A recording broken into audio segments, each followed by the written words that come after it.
became whatever. There's so much instability, so much that we don't understand, that we don't know. For me, growing up, it was, a lot of you guys know my mom died giving birth to me.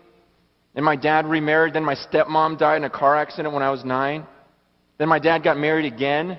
Then my dad died of cancer when I was 12. And so I'm in junior high. My mom's dead. My stepmom's dead. My dad's dead. The only close relatives I had were my aunt and uncle, George and Sandra.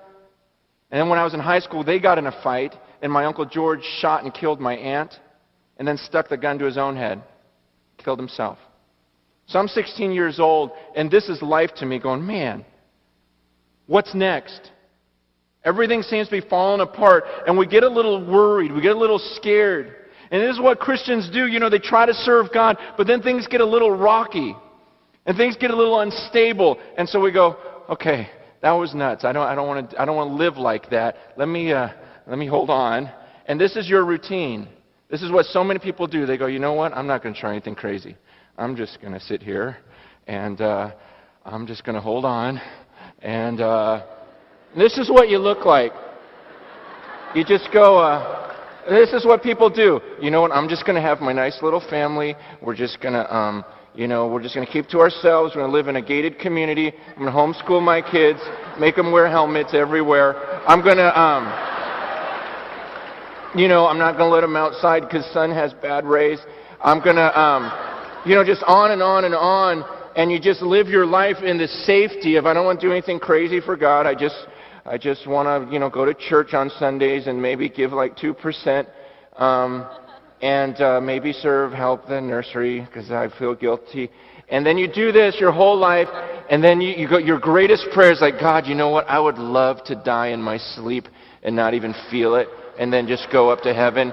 And so you want to die like this.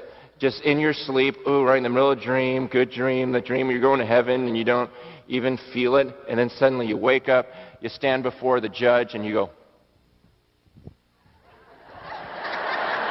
Now, if,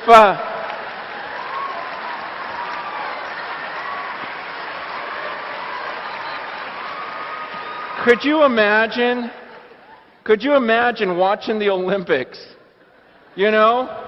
And some girl does that, just gets up there, starts straddling the thing, and then steps off and goes, what is the judge supposed to do on the card?